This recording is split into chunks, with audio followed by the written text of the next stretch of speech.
I wasn't a grandmother anymore. I had become a schedule. It happened so slowly I almost didn't notice. One Tuesday became every Tuesday. One favor became an expectation. And somewhere between driving to soccer practice and picking up dry cleaning that wasn't even mine, I stopped being Vivienne to my own family. I became available. I became convenient. And I only found the word for it much later, sitting alone on a train heading east. I became invisible. My name is Vivienne Harlow. I am 63 years old. I spent 31 years teaching high school English in Oakville, Ontario. I raised one son, Nathan, mostly on my own after my husband Gerald passed from a heart attack, the winter Nathan turned 16. I planted a garden. I read too many books. I learned to make proper croissants during the pandemic because I needed something to do with my hands when the grief of isolation sat too heavy on my chest. I had a life. A real one, with corners and texture and things in it that were entirely mine. Then Nathan married Simone Archibald. I want to be fair about Simone because fairness matters to me. She is not a cruel woman. She is not malicious. What she is, and what took me far too long to understand, is someone who fills a space completely, like water finding every crack, and what she filled very quietly over 3 years was the shape of my days. It started with the children. Nathan and Simone have 2. Owen, who is 5, and Daphne, who just turned 3. Beautiful children, both of them, with Nathan's dark eyes and Simone's stubborn chin. I adored them from the moment they arrived. That adoration, I think now, is what made everything so easy for everyone else. Mom, can you take Owen to his appointment Thursday? Simone has a work call. Of course I could. Mom, Daphne's been up all night. We're exhausted. Could you come over in the morning? Of course I could. Mom, we double booked ourselves Saturday. Could you watch both of them, maybe until 5? 6 at the latest? Of course. Always of course. I said it so many times it stopped being a sentence and became something more like a reflex, like breathing, like something I didn't even think about before it was already done. The trouble with yes is that it has no memory. Every time I said it, the clock reset. No one kept a running tally of what I'd given, because why would they? I'd given it freely, gladly, even at first. But gladly only lasts so long before it starts to feel like something else, and the something else doesn't have a polite name. I remember the exact moment I understood what I had become. It was a Wednesday in March, one of those wet, gray Ontario Wednesdays that makes you question every life decision you've ever made. I was at Nathan and Simone's house. I had a key now, had somehow acquired a key without ever being formally given one. It had just materialized in my coat pocket one afternoon, and I was unloading their dishwasher while Daphne napped and Owen watched something loud on the television. Simone was upstairs on a video call. Nathan was at the office. I stood there with a stack of their dinner plates in my hands, plates I had washed and dried and was now putting away in their cupboard, and I thought, whose life is this? I drove home in the rain and sat in my car in my own driveway for a long time before I went inside. I didn't say anything. That's the part that still stings a little when I think about it. Not what they did, but what I didn't do. I had been an English teacher. I had spent 3 decades helping teenagers find the words for things, and here I was, 62 years old, standing in my own kitchen, unable to locate a single sentence that felt safe enough to say out loud. What would I even say? I feel used? That sounded accusatory. I need a break? A break from what? My grandchildren whom I loved. I'm not happy with this arrangement? What arrangement? Nothing had ever been arranged. It had all just accrued. So I said nothing.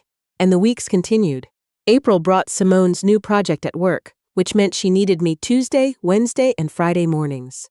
Nathan asked if I could also handle school pickup on Thursdays, because it would really help with the flow of things. The flow of things. I thought about that phrase for days afterward. Whose flow? What things? My friend Donna. Donna Szymanski, who I've known since we both taught at the same school in the 90s, and who has the particular gift of saying exactly what needs to be said, called me one evening in late April while I was prepping for the next day at Nathan's. "What are you doing right now?"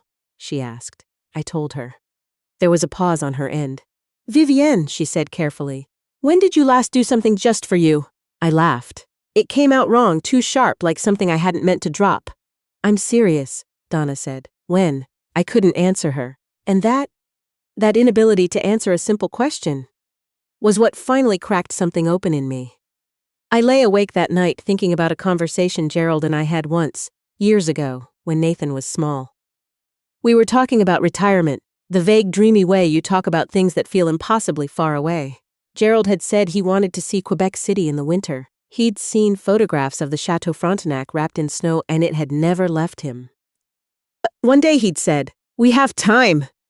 He was wrong about the time. He was wrong in the way that people who die too young are always wrong about time. I had been carrying that particular grief for years, the grief of all the things we said one day about. But underneath it, I realized that night, was something newer and sharper. I was running out of my own days. Not in any dramatic sense. I was healthy. My doctor was tediously pleased with my blood work. But I was 63, and I was spending my Tuesdays unloading other people's dishwashers, and Gerald was gone, and I had never been to Quebec City in winter. I opened my laptop. It was 11:15 at night. There is a small inn I had read about once in a travel magazine. Someone left in my dentist's waiting room. Le Manoir Saint-Laurent, tucked into the old quarter of Quebec City, stone walls and wood beams, and a dining room that apparently served the best tourtière outside of a Quebecois grandmother's kitchen. I had torn the page out and kept it in the drawer of my nightstand for 2 years. I don't know why, hope, maybe, or stubbornness. I found it online. I checked the dates. I booked 5 nights the 3rd week of May, which happened to coincide with the Victoria Day long weekend. Then I booked the train. I wanted the train.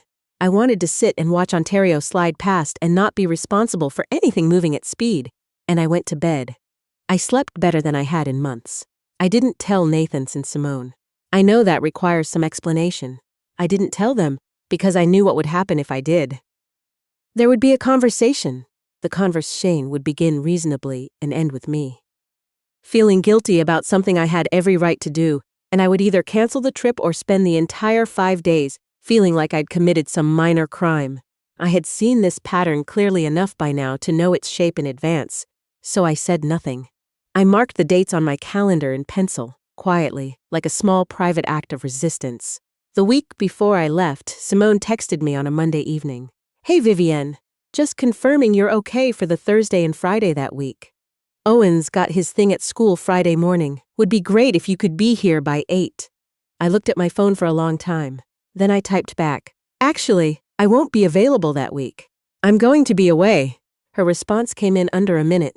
"Away where?" I almost explained. I almost typed out the whole itinerary. Instead, I wrote, "I've booked a trip. I'll be back the following Monday." What followed was a silence that had its own particular texture, the kind that isn't really silence at all, but the digital equivalent of someone putting down a cup very carefully. Then, "Oh, okay, we'll figure it out." I noticed she didn't say have fun, or that sounds lovely. I noticed, and I filed it away, and I went to bed. Nathan called the next morning. His voice had the careful tone of someone who had been briefed. "Mom, I didn't know you were planning a trip." "I'm allowed to plan trips, Nathan." "Of course you are," he said quickly. We kind of counted on you that week. We kind of counted on you." There it was. "Not is everything okay? Not where are you going? Just the accounting of it. The inventory check." "I know," I said. "You'll need to make other arrangements. I'm sorry for the short notice." He was quiet for a moment. "Is something wrong?" And I thought, yes, something is quite wrong. But I didn't know how to explain it in a 2-minute phone call before work, so I just said, "Nothing's wrong, I just need a few days." He let it go. I could tell he didn't want to, but he let it go. I left on a Wednesday morning, taking the early train from Union Station. I had 1 bag. I had a book I'd been meaning to read for 8 months. I had a thermos of good coffee and a window seat and absolutely nothing to be responsible for until I chose to be. Somewhere past Kingston, with the St. Lawrence beginning to appear at the edge of my view, I started to cry. Not dramatically. Just quietly looking out the window, letting it happen. I cried for Gerald, who would have loved this train. I cried for the version of myself that had spent 3 slowly disappearing from her own life. And then, after a while, I stopped crying, and I watched the river, and I drank my coffee, and I felt something I hadn't felt in a very long time. I felt like myself. Quebec City in May is not the snow-covered postcard of Gerald's imagination. But it has its own kind of magic, the stone streets and iron railings. The old city walls catching the pale spring light, The particular sound of French being spoken all around you when you're an English speaker from Ontario, which wraps you in a kind of pleasant, anonymous blur. I walked. I ate. I sat in the dining room of Le Manoir Saint Laurent and had the tourtière and a glass of red wine and read 40 pages of my book without anyone needing anything from me. It was on the second evening that my phone began. Nathan first. "Mom, just checking in. You doing okay?" I replied that I was fine, having a wonderful time, talk soon. Simone next, which surprised me slightly. "Hi, Vivienne. Hope the trip is going well. Quick thing. Do you know where Owen's allergy forms are? I thought you had the folder." I did not have the folder. I said as much. Then, on the third day, a call from Nathan that he let go to voicemail when I didn't pick up, and then a text. "Mom, call me when you get a chance. It's not urgent, just want to talk." I didn't call that day. I went on a walking tour of the fortifications instead, following a guide named Michel, who knew the history of every stone in the wall and made 300 years feel like last week. I bought a small print from a gallery on Rue Saint-Louis. I had a crepe standing at a counter and watched people pass on the street below. That evening, sitting in the courtyard of the inn with a glass of wine, I called Nathan back. He answered immediately. "Mom, hi, how is it?" "It's beautiful," I said. "I'm very glad I came." "Good." A pause. It's been a bit chaotic here without you." I let that sit for a moment before I responded. "I imagine you've managed." "Yeah, we have. He stopped, started again. "Simone and I were talking, and I think we want to come up to see you, if that's okay." I set down my wine glass. "Nathan," I said slowly, "I came here to have some time on my own. I know that. There's some stuff we want to talk about. As a family, the stuff will still be there when I get home on Monday, Mom." His voice shifted. Something younger in it, something I remembered from when he was a teenager and didn't know how to ask for what he actually needed. "Please, just a day. We'll drive up Saturday, we can have lunch." I was quiet for long enough that he said my name again. "All right," I said finally. "Lunch on Saturday. But Nathan, I want you to hear me. This was my trip. I needed this, and I need you to understand that before you arrive." "I know," he said. "I do know." Saturday they arrived at noon. Nathan, Simone, and the children, who were delighted by the cobblestones and immediately set about trying to trip over them. We found a restaurant with a terrace, and I watched Daphne examine a pigeon with the focused intensity of a scientist, while Owen demanded to know why all the signs were in a different language. For a while we just talked about the city, the food, the drive up. Normal things. The children ate their weight in bread, and then Simone, who had been quieter than usual, put down her fork. "Vivienne," she said, "I owe you an apology." I looked at her. "I've been treating you like a resource," she said. The word came out like she'd had it prepared, like she'd practiced it.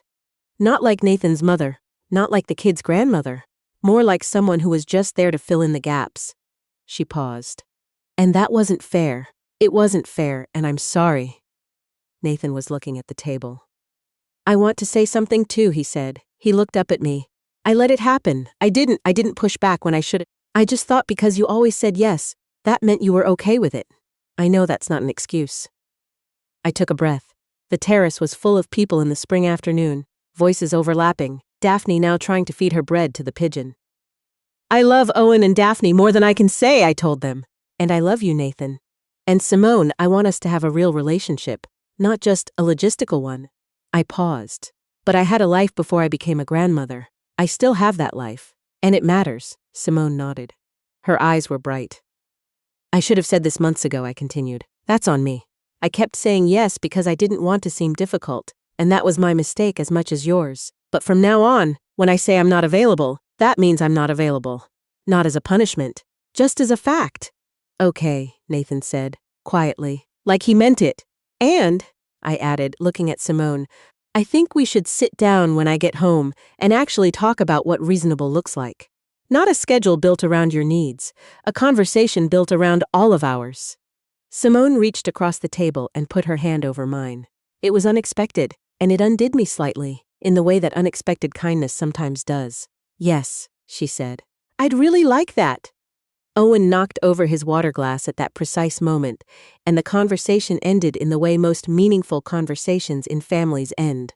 Not with music swelling, not with perfect resolution, but with someone grabbing napkins and a 3-year-old announcing that she had given her bread to the pigeon and now had no bread.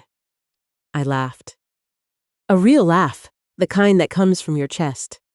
They left that evening, driving back to Oakville with 2 overturned children in the back seat. I stood on the old stones of the upper town and watched Nathan's car disappear around a corner. Then I went back inside, ordered a glass of wine, and read for 2 hours in the quiet of the inn's sitting room. I had one more full day before the train home. I spent it walking the promenade, Samuel de Champlain along the river, slowly, stopping whenever something caught my eye. At some point, I sat down on a bench and looked out at the St. Lawrence, wide and gray-green and indifferent, moving toward the sea. I thought about Gerald and his photograph of the Chateau Frontenac in the snow. I thought about all the one days that never came. And I thought about the one days that still could, if I was willing to stop making myself so continuously available to everyone else that I had nothing left over for myself. I had been a good mother. I was a good grandmother. I could be both of those things and still be Vivienne Harlow, a woman who read books and took trains and made her own croissants and occasionally needed, without apology, to simply disappear for a few days and remember what her own life felt like. On the train home, I sat in the same window seat. Ontario came back to meet me, the Shield giving way to the flatlands, the familiar sprawl of the 401 corridor, and then Toronto, massive and indifferent, rushing up on both sides of the track. Union Station. The taxi queue, my own street, my own driveway, my own front door. I put my bag down in the hall and stood in the quiet of my house for a moment. My garden was beginning to show the first green of the season through the front window. Someone, probably Donna, had left a small potted plant on my doorstep with a card that said only, "Welcome back. How was the tourtière?" I smiled. I put the kettle on. I texted Donna a string of entirely excessive praise for the food, the city, and the particular pleasure of being completely and utterly unreachable for 5 days. Then, I made a cup of tea and sat down at the kitchen table and started a list. Not a list of obligations or childcare dates, or anyone else's schedule. A list for myself, things I wanted to do, places I wanted to see, mornings I intended to spend in my own garden doing absolutely nothing useful. Quebec City in winter was on the list, for Gerald, and for me. I wasn't a schedule anymore, I was Vivienne Harlow. And it turned out she'd been there all along, waiting very patiently for someone to remember to look.